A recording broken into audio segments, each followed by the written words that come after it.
여호와께서 정하신 것이라. 이날에 우리가 즐거워하고 기뻐하리로다. 여호와여 구하옵나니 이제 구원하소서. 여호와여 우리가 구하옵나니 이제 형통하게 하소서. 아멘.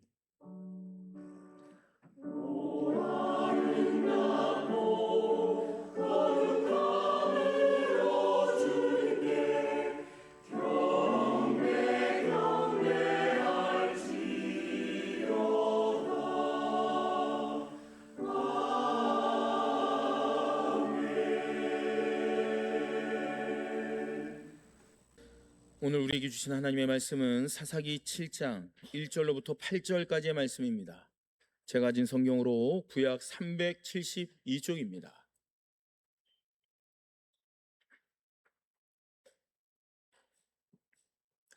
사사기 7장 1절로부터 8절까지 하나님의 말씀을 봉독해 올립니다.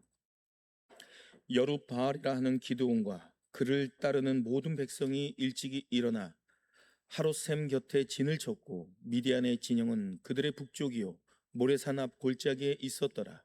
여호와께서 기드온에게 이르시되 너를 따르는 백성이 너무 많은즉 내가 그들의 손에 미디안 사람을 넘겨주지 아니하리니 이는 이스라엘이 나를 거슬러 스스로 자랑하기를 내 손에 나를 구원하였다 할까 함이니라. 이제 너는 백성의 귀에 외쳐 이르기를 누구든지 두려워 떠는 자는 길라산을 떠나 돌아가라 하라 하시니 이에 돌아간 백성이 22,000명이요 남은 자가 10,000명이었더라. 여호와께서 또 기드온에게 이르시되 백성이 아직도 많으니 그들을 인도하여 물가로 내려가라. 거기서 내가 너를 위하여 그들을 시험하리라. 내가 누구를 가리켜 내게 이르기를 이 사람이 너와 함께 가리라 하면 그는 너와 함께 갈 것이요 내가 누구를 가리켜 내게 이르기를 이 사람은 너와 함께 가지 말 것이니라 하면 그는 가지 말 것이니라 하신지라.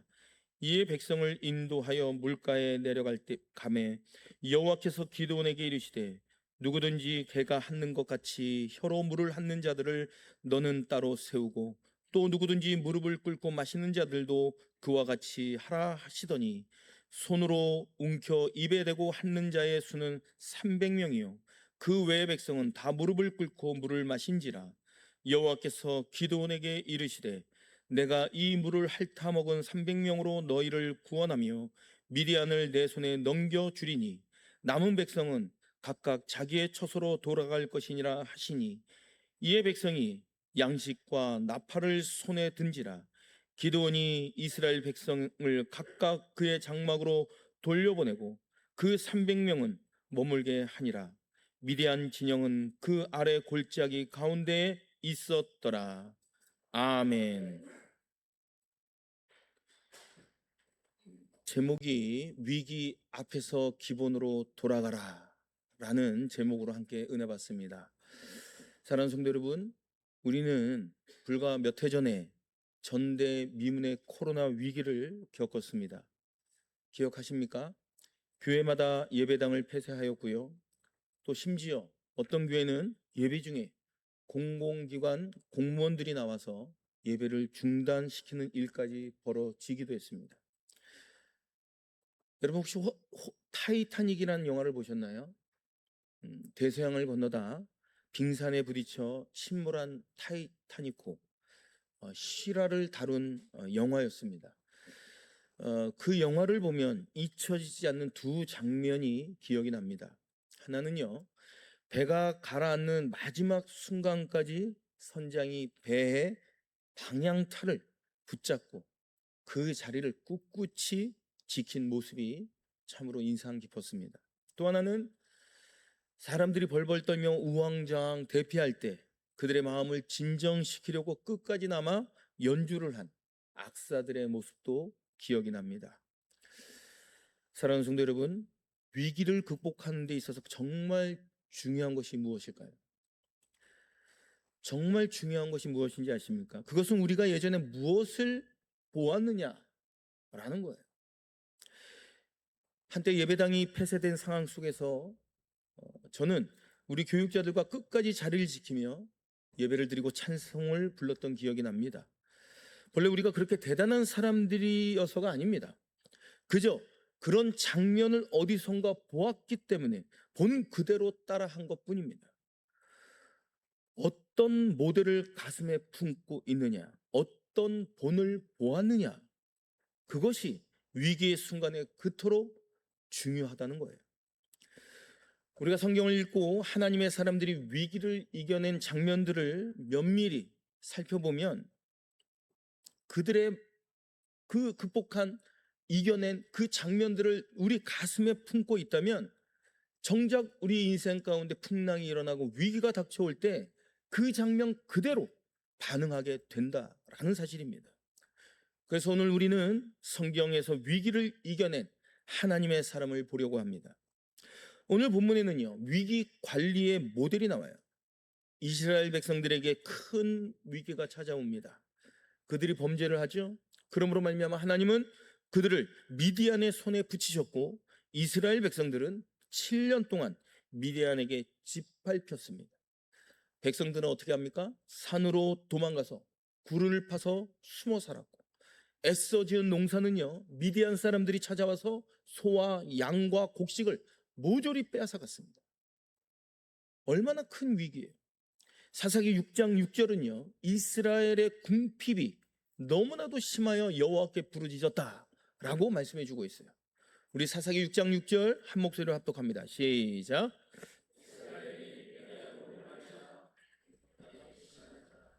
이에 이스라엘 자손이 여호와께 부르짖었더라. 이 공동체의 위기 가운데 개인의 위기도 함께 찾아온 거예요. 농사꾼 청년 기드온에게 하나님의 말씀이 임한 겁니다. 뭐라고 말씀합니까?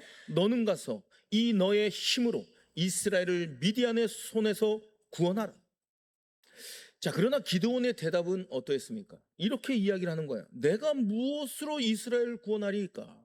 보소서, 나의 집은 므낫세 중에서 가장 약하고 나는 내 아버지 집에서 가장 작은 자니이다.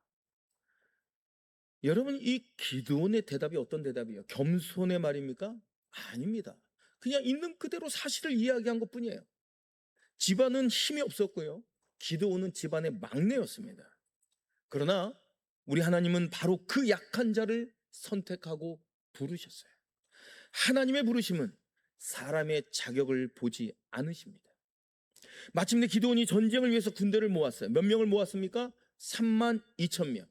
그런데 미디안 군대는 몇 명이에요? 13만 5천 명입니다.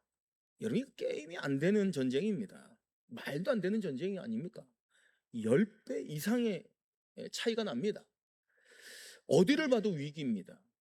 이미 7년을 짓밟혀왔고 준비된 지도자도 없었고 변변한 무기조차 없었어요. 이런 위기가 하나님의 백성에게 찾아온다라는 겁니다. 자, 이것이 오늘 우리에게 주는 메시지가 뭐예요? 하나님의 사람에게도 위기가 찾아온다라는 사실입니다. 어쩌면요, 더 많이 찾아올지도 몰라요. 자연적인 위기뿐만이 아니라 하나님의 백성에게는 사탄이 주는 시험도 있기 때문에 그래요. 신앙생활을 한다는 것이 그 자체가 위기의 연속입니다. 자꾸 우리를 흔들거든요. 여러분, 신앙의 성숙이 무엇입니까? 예수님을 정말 신실하게 잘 믿으면, 정말 성실하게 예수님을 정말 열심히 믿으면 우리 인생 가운데 위기가 사라지는 것일까요? 그렇지 않습니다. 경험해 보셨잖아요. 위기가 여전히 찾아옵니다. 다만 그 위기를 이겨내는 방법이 완전히 달라지는 것, 그것이 바로 신앙의 성숙이에요. 성경에서 하나님께 쓰임받는 사람들을 유심히 살펴보십시오. 하나같이 위기를 통과한 사람들입니다. 우리 성도님들도 마찬가지예요. 지나온 위기, 지금 겪고 있는 위기, 앞으로 다가올 위기가 우리 모두에게 있다는 겁니다. 문제는요, 위기가 있느냐 없느냐가 아닙니다. 중요한 것은요, 그 위기에 어떻게 반응하느냐, 이게 중요한 줄로 믿습니다. 우스운 이야기가 있어서 이야기합니다. 어느 동물원에 인기 많은 고릴라가 있었대요. 침팬지 고릴라죠. 근데 그 인기가 너무나도 많은 관객들이 그 고릴라에게만 이제 몰렸는데 그 고릴라가 하루 만에 갑자기 심장마비로 죽고 말았어요. 그 동물원 주인이 국리 끝에 이게 인기가 많은 고릴라가 없어져 버리면 관람객들의 발길이 끊이니까 엄청난 피해 아닙니까? 그래서 고민 끝에 아르바이트생을 고용해서 고릴라 가죽옷을 입혀서 흉내내기로 한 겁니다. 근데 왜냐하면 멀리서 보면 별 표가 안 나는 거예요. 그래서 이 아르바이트생 청년에게 고릴라 옷을 입혀서 고릴라 역할을 감당하게 합니다. 때론 이 청년이 제주를 넘기도 하고 또 고릴라 특유의 모습 아닙니까? 양손으로 가슴을 치기도 하고 그래서 사람들에게 쇼를 보인 거죠. 어떨 때는 덤블링을 하기도 하고 점점 고릴라의 역할에 흠뻑 취한 겁니다. 재미를 들린 거예요. 그래서 사람들한테 막 환호도 받고 박수 소리도 받고 또 때로는 동전을 던져주니까 이 청년이 부수입도 짭짤한 거예요. 그러니까 하루는 욕심을 내 가지고 이제 철봉이 있었는데 그 철봉에서 심하게 크게 덤블링을 하다가 이게 웬일입니까? 옆 우리로 떨어진 거예요. 옆에 우리가 어떤 우리냐? 호랑이 우리입니다. 호랑이 우리로 떨어지니까 이제 큰일 난 거 아닙니까? 다시 자기가 있던 우리로 가려고 하니까 너무 철조망이 높은 거예요. 그래서 그 반대편 우리로 가려고 하니까 거기는 악어 우리예요. 거기도 갈 수도 없어요. 이러지도 못하고 저러지도 못하고 막 벌벌벌 떨고 있는데 이 호랑이가 한 걸음 한 걸음 입을 오르렁대면서 오는 거예요. 그래서 너무 무서워서 사람 살려 외치려는 그 순간 엄청난 일이 벌어집니다. 이 호랑이가 귀에다 대고 속삭이는 거예요. 너는 얼마 받고 아르바이트 하냐? 알고 보니까 이 호랑이도 알바생이었던 겁니다. 물론 이제 우스갯소리지만 여러분 여기에도 우리가 담겨져 있는 교훈이 있다는 거 아십니까? 한번 잘 생각해 보세요. 내가 속해 있는 내가 있는 우리에게도 위기가 있고 건너편의 우리에도 위기가 있다는 거예요. 다시 말해서 남의 자리가 편해 보여 옮겨가 봐도 여전히 거기에도 똑같은 위기가 기다리고 있다라는 사실입니다. 사랑하는 성도 여러분, 위기 없는 인생은 그 어디에도 없습니다. 저는 목회를 하면서 위기를 만난 많은 성도들을 보았고요. 또 여러 사연을 목사님들을 통해서 듣기도 했습니다. 제가 아는 목사님 교회의 한 사연을 소개합니다. 성탄절 준비를 하던 한 청년이 있었습니다. 밤늦게까지 성탄 행사를 준비하고자 열심히 또 성탄절 준비를 한 거죠. 근데 너무 늦게까지 하다 보니까 막차를 놓친 거예요.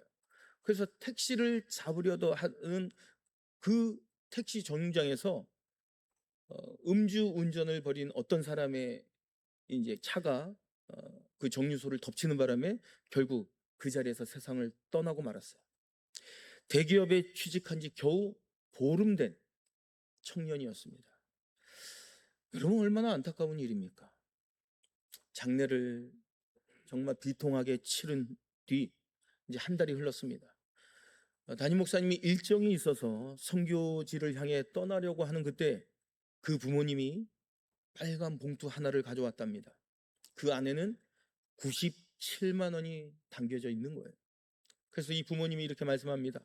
목사님, 이것은 우리 아들이 보름 동안 일해서 번 돈입니다. 선교지의 가난한 아이들을 위해서 장학금으로써 주세요. 그 봉투를 전해받고 이 목사님이 얼마나 많이 울었는지 모른다라고 이야기했습니다. 그리고 그 부모님은 지금도 전국을 다니면서 하나님의 은혜를 간증하는 사역자가 되었다고 합니다. 사랑하는 성도 여러분, 세상에 많은 사람은 이런 일을 만나면 어떡합니까? 좌절하고 절망하고 낙심하고 더 나아가서 믿음까지 놓아버리는 경우도 있어요. 그러나 하나님의 사람들은 그 위기를 딛고 일어서는 겁니다. 같은 고난을 겪어도 어떤 사람은 무너지고 어떤 사람은 도리어 더 깊은 은혜로 나아가는 거예요. 이것이 신앙의 능력이라 이야기할 수 있습니다. 저는 이런 이야기야말로 참된 교회의 역사라고 믿습니다. 여러분, 교회가 얼마나 크게 지었는가, 이 교회가 얼마나 넓게 확장했는가, 그게 중요한 게 아니라 정말 하나님의 사람들이 위기를 어떻게 통과했는가, 이 엄청난 고난을 어떻게 극복했는가, 그게 교회의 진짜 역사인 줄로 믿습니다. 자, 그렇다면 우리 사람들에게 찾아오는 위기의 원인이 무엇일까요? 첫째, 막연한 두려움입니다. 미래가 예측되어 있지 않아요. 미래는 그 누구도 알 수 없어요. 사람은 그 미래가 예측되어 있지 않기 때문에 일반인들은 보통 까닭 없이 불안해한다는 거예요. 둘째, 지나친 욕심입니다. 여러분, 풍선에 바람을 계속 불어넣으면 결국 나중에 어떻게 돼요? 터지고 말아요. 과욕이 결국 사람을 무너뜨리는 겁니다. 셋째, 배우려 하지 않고 안주할 때입니다. 여러분, 쓰면 안고 싶고 안주면 눕고 싶고 누우면 어떻게 돼요? 자는 거예요. 넷째, 빠르고 적절한 대응이 없을 때입니다. 응급 환자에게 골든 타임이 있지 않아요. 그렇듯이 위기에는 때를 놓치지 않는 대응이 필요한 법입니다. 다섯째, 자만과 방심입니다. 여러분, 세계 최고를 자랑하는 수많은 기업들이 무너진 이유가 뭐예요? 성장을 멈추고 방심했기 때문 아니에요? 여섯째, 잘못된 판단입니다. 판단이 어긋날 때 진짜 위기가 찾아온다는 겁니다. 어느 수박 장수가 있었대요. 근데 이 수박 장수가 하루는 한 통도 수박을 못 판 거예요. 너무 뿔이 나고 화가 나서 차를 타고 과속으로 달리기 시작했습니다. 근데 이게 웬일입니까? 뒤에서 경찰차가 따라오는 거예요. 경찰차가 추격을 하는 겁니다. 한참을 돌았어요. 우회전하고 좌회전하고 계속 따라오는 겁니다. 그 막다른 골목에 다다랐어요. 이젠 큰일 났다. 이제 낙심하고 있는데 이 경찰이 다가와서 뭐라고 말했는지 아십니까? 아저씨, 수박 한 통 주세요. 여러분, 웃자고 한 이야기지만 이 상황을 잘못 읽고 엉뚱하게 반응하면 어떻게 되는 거예요? 없던 위기까지 스스로 만든다는 뼈아픈 교훈입니다. 자, 그런데 오늘 본문을 보십시오. 이스라엘과 기드온의 진짜 위기가 무엇일까요? 7년간 속국으로서 짓밟힌 것이 위기일까요? 아닙니다. 준비된 지도자가 없는 것이 위기일까요? 그 또한 아닙니다. 적은 군대가 진짜 위기일까요? 아닙니다. 진짜 위기는 두려움이었습니다. 두려움은요, 실제보다 상황을 더 크게 훨씬 부풀립니다. 아직 일어나지도 않은 일을 미리 겁내며 스스로 무너지게 만드는 게 두려움이에요. 막연한 두려움, 가보지 않은 길에 대한 두려움, 보지 못한 결과에 대한 두려움, 이것이 이스라엘 백성들을 올가매는 위기였습니다. 어느 드라마를 보니까요, 한 인물이 상대방의 귀에 대대고 이렇게 속삭입니다. 두려우냐? 그러면 도망가거라. 그렇지 않으면 분노하거라. 보십시오. 세상에 많은 사람들은 두려움이 닥치면 어떻게 합니까? 도망치고 숨고 남 탓하고 움츠려듭니다. 그러나 성경은 뭐라고 말씀해요? 다르게 말씀합니다. 사탄의 세력은요, 우리에게 끊임없이 숨어라, 위축되어라, 도망가거라, 피해라 하지만 하나님은 사사기 6장 17절에 이렇게 말씀합니다. 우리 함께 합독합니다. 시작.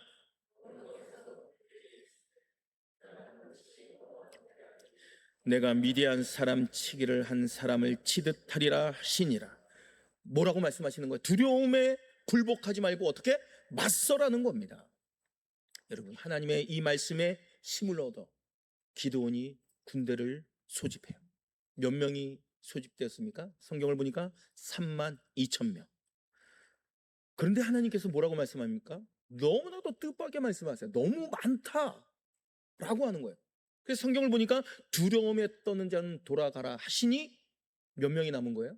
22,000명이 돌아가고 10,000명만 남은 겁니다. 한번 생각을 해보세요. 안 그래도 적군은 10배가 넘는 13만 5천 명인데 도리어 아군은 줄이라는 거예요. 기드온의 마음이 어땠을까요? 얼마나 불안했겠습니까? 그런데 하나님은 이 10,000명도요 많다는 거예요. 10,000명도 많다 하십니다. 그래서 테스트를 해요. 시냇가에서 물을 먹여 시험하시니 손으로 물을 떠서 핥아먹는 300명, 그리고 나머지 무릎을 꿇고 그냥 물에다가 얼굴을 쳐박고 먹는 나머지 사람으로 나눈 거예요. 하나님은 그 300명을 데리고 나아가라 하십니다. 자, 그럼 여기서 우리가 질문을 할 수 있잖아요. 왜 300명일까? 그 300명이 유난히 믿음이 좋아서일까요? 그 300명이 월등한 군사력, 착출된 군사력을 갖고 있는 사람이었을까요? 아닙니다. 도리어 그 수가 적었기 때문이라는 거예요. 하나님은 7장 2절 하반절에 이렇게 말씀합니다. 우리 함께 합독합니다. 이스라엘이 나를 거슬러 스스로 자랑하기를 내 손이 나를 구원하였다 할까 함이니라. 사람의 손이 아니라 누구의 손? 하나님의 손이 이기게 하려는 거예요. 위기의 순간 하나님은 우리의 힘을 늘리기보다 오히려 우리의 힘을 도리어 줄이십니다. 우리가 약해질수록 하나님의 능력이 더 크게 드러나기 때문입니다. 사랑하는 성도 여러분, 오늘 본문은 위기를 이기는 비결을 이렇게 말씀하세요. 기본으로 돌아가라. 원칙을 세우라는 거예요. 세상의 방법을 의지하지 말고, 세상의 꾀를, 세상의 수를 의지하지 말고 하나님의 원리로 돌아가라는 거예요.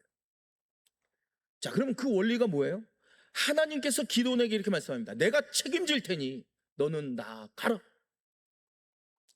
여러분, 사랑하는 성도 여러분, 직장에서요, 어떤 상사가 제일 좋은 상사일까요? 내가 책임질 테니 한번 추진해봐라. 얼마나 든든합니까? 정말 좋은 상사 아니에요? 근데 반대로 네가 하고 네가 책임져. 그러면 추진할 사람이 누가 있어요? 아무도 모험을 하지 않습니다. 그런데 바로 그 든든한 말씀, 하나님이 기드온에게 해주신 겁니다. 내가 책임질 테니 너는 나가라. 이 한마디에 기드온이 힘을 얻은 겁니다. 사랑하는 성도 여러분, 우리의 인생의 위기를 만났을 때 돌아가야 할 자리도 바로 이 기본이었습니다. 하나님께 가장 좋은 것을 드리자. 온 성도가 다시 하나님 앞에 엎드려 기도하자. 세상의 수와 꾀와 경기를 내려놓고 오직 하나님만 의지하는 그 기본으로 돌아가야 할 줄로 믿습니다. 자, 이제 이 300명에게 하나님이 들려주신 그 무기를 유심히 살펴보십시오. 칼과 창이 아니었습니다. 나팔과 빙 항아리와 횃불이었어요. 여러분 한번 생각해 보세요. 전쟁터에 빈 항아리를 들고 가라니 이게 웬 말입니까? 어이없는 일 아닙니까? 적군은 몇 명이에요? 13만 5천 명이에요. 13만 5천 명, 그 대군이 메뚜기 떼처럼 골짜기를 가득 뒤덮고 있는데 겨우 300명이 뭘 들고? 빈 항아리를 들고 나아가는 겁니다. 저는 이 장면을 묵상하면서 하나님의 놀라운 뜻을 발견했어요.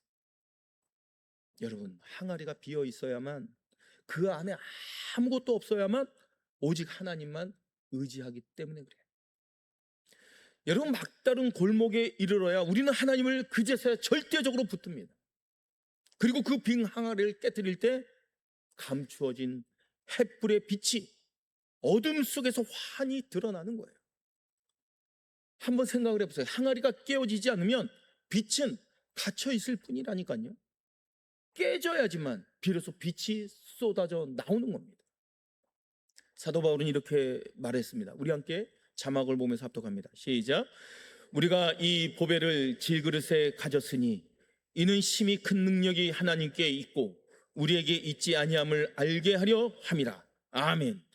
우리의 연약한 질그릇이 깨어질 때 그 안에 담겨진 그리스도의 빛이 세상을 비춘다는 거예요. 그렇기 때문에 우리가 부서지는 것을 두려워할 필요가 없는 것이 바로 여기에 있는 이유입니다. 위기는 우리를 깨트려 우리 안에 계신 주님의 빛을 세상에 드러내는 하나님의 방법이기도 합니다. 두려움을 이긴 사람에게 하나님이 주신 선물이 있어요. 그게 뭘까요? 여유로움입니다. 이스라엘 백성 2만 2천 명은 두려워서 도망갔습니다. 남은 300명, 결국 남은 300명은 더 이상 떨지 않았어요. 이유가 뭐예요? 하나님의 음성을 들었기 때문에. 빈 항아리를 들고서도 여유롭게 나가는 그 백성, 그 배짱, 이것이 하나님의 백성에게 있어야 할 담대함입니다.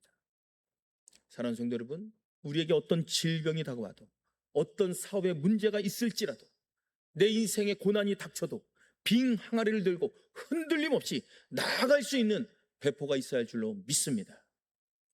여유로움이 사람을 살립니다. 쥐 한 마리가요, 고양이에 쫓기다가 결국 막다른 골목에 다다랐대요. 이 쥐가 하나님께 간절히 기도했답니다. 그랬더니만 문득 지혜가 떠올랐어요. 이 쥐가 뭐라고 말했게요? 나 지금 방금 쥐약 먹었어. 그 말에 고양이가 어이가 없어서 그냥 돌아섰다는 우스운 이야기입니다. 여러분, 우스운 이야기지만 한번 잘 생각해 보세요. 막다른 골목에서도 여유를 잃지 않는 사람은 살 길을 찾습니다. 또 어느 외신에 보니까 큰 선거에서 절체절명의 위기에 몰렸던 한 정치인이 자기 이름을 물고 늘어지는 그 공격 앞에서 도리어 자기 이름을 소재로 여유 있게 농담을 던져 위기를 넘겼다는 이야기도 있습니다. 궁지에 몰릴수록 여유를 잃지 않는 사람이 살아남는 법입니다. 한 목회자의 이야기도 있어요. 여러 달 바쁜 일정 가운데 쫓겨다녀서 이제 이 목사님이 권사회가 2달에 한 번씩 이제 모여서 원래 겸 예배를 드리는데 2달에 한 번씩 이 목사님이 설교를 했답니다. 근데 너무나도 일정이 바쁘다 보니까 이 권사에 참여를 못한 거예요. 권사들 마음이 어땠을까요? 서운함이 그냥 쌓여서 분위기가 아주 그냥 냉랭했다는 거예요. 그리고 몇 달 만에 이 자리에 선 이 목사님의 첫 마디가 이렇습니다. 누님들 용서하세요. 여러분, 이 한마디에 굳어졌던 마음이 싹 눈녹듯이 녹아지고 그분들이 도리어 목사님을 지지하는 든든한 기도의 사람들이 되었다라는 이야기입니다. 위기 앞에서 쫓기고 두려워하는 사람은 무너지지만 여유로움을 품는 사람은 그 위기를 도리어 은혜의 통로로 삼습니다. 여유로움은 성격이 아니라 하나님을 신뢰하는 데서 오는 믿음의 열매입니다. 사랑하는 성도 여러분, 우리가 이 땅을 살아가면서 이토록 담대함을 가질 수 있는 근거가 어디에 있는 것일까요? 바로 우리와 함께 하시는 임마누엘의 하나님께 있다는 거예요. 예수님은요, 인류의 가장 깊은 위기, 곧 죄와 죽음의 골짜기 속으로 친히 찾아오셨습니다.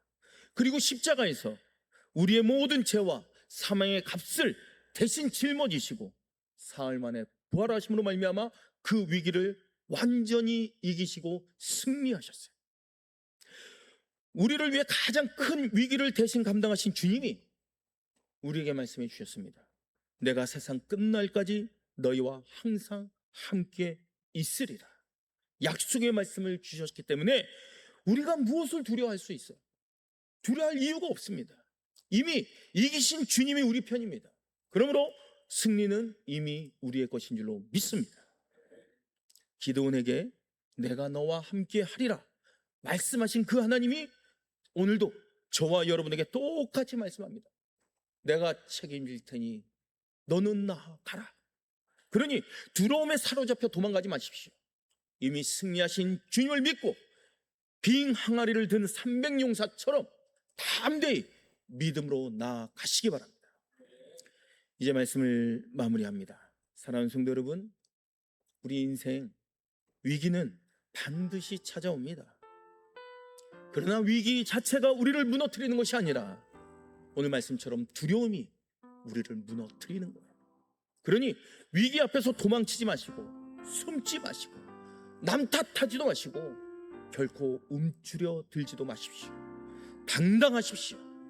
이제 결단하십시오. 위기가 닥칠 때 세상의 수와 꾀를 방법을 먼저 계산하지 말고 가장 신앙의 기본으로 돌아가십시다. 말씀 앞에 서시고 기도의 자리로 나아가시고 오직 하나님 한 분만 의지하십시오. 앞으로는 무릎 꿇는 그 기본의 자리를 놓치지 마십시오. 그리고 두려움이 밀려올 때마다 하나님의 음성을 기억하십시오. 내가 책임질 테니 너는 나아가라. 빈 항아리를 든 300용사처럼 손에 아무것도 없어도 하나님만 붙들고 담대히 나아가십시오. 우리의 연약한 질그릇이 깨어질 때 그 안에 담겨져 있는 주님의 빛이 분명히 세상을 비칠 것입니다. 이미 죄와 죽음의 가장 큰 위기를 이기신 주님이 우리와 분명히 함께 하십니다. 그렇기 때문에 우리는 빙그레 웃으며 여유로운 믿음으로 오늘의 위기를 앞서 나가시기 바랍니다. 그럴 때 승리의 인생을 건설해가는 믿음의 성도들 다 되실 줄로 믿습니다. 이 시간 주신 말씀 부여잡고 우리 함께 기도합니다. 위기가 찾아올 때마다 두려움에 사로잡히지 말고 세상의 수를 의지하지 않으며 기본으로 돌아가 오직 하나님 함께 하시는 하나님만 붙들고 담대히 믿음으로 나아가는 우리가 될 수 있도록 주신 말씀 부여잡고 통성으로 기도합니다. 존귀하신 예수 그리스도의 이름 받들어 간절히 기도 드리옵나이다. 아멘.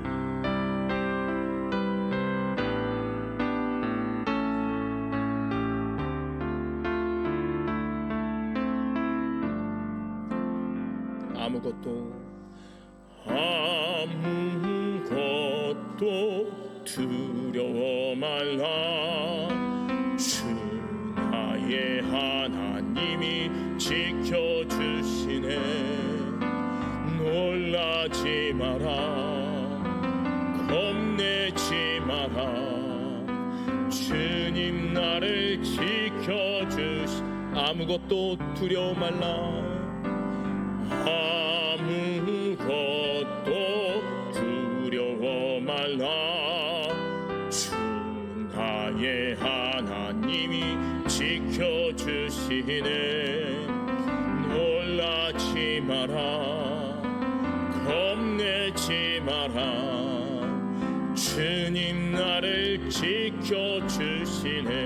내 맘이 힘에 겨워, 내 맘이 힘에 겨워 지칠지라도 주님 나를 지켜주시네. 세상의 험한 풍파 몰아칠 때도 주님 나를 지켜주시네. 주님은 나의 산소, 주님은 나의 요새, 주님은 나의 소망, 나의 힘이 되신 여. 주님은 나의 산소, 주님은 나의 산소, 주님은 나의 요새, 주님은 나의 소망, 나의 힘이 되신 주님은 나의 산소, 주님은 나의 산소, 주님은 나의 요새, 주님은 나의 소망, 나의 힘이 되신 여. 나의 힘이 되신 여호와, 나의 힘이 되신 여. 나의 힘이 되신 여호와, 나의 힘이 되신 여호와.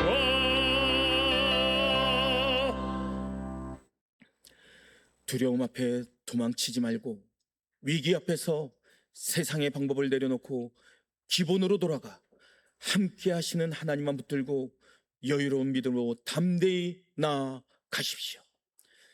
지금은 우리 주 예수 그리스도의 은혜와 아버지 하나님의 극진하신 사랑과 성령의 감화감동 충만 교통하심이 그 어떠한 위기 가운데서도 두려움에 사로잡히지 않고 기본으로 돌아가 오직 하나님만 붙들고 여유로운 믿음으로 이 땅을 살아가고자 다짐하고 결심하는 모든 하나님의 백성들 머리 위에와 저들의 가정과 직장과 사업장과 삶의 터전 위에와 이 나라 이 민족 위에 이제부터 영원토록 함께 계시기를 간절히 축원하옵나이다. 아멘.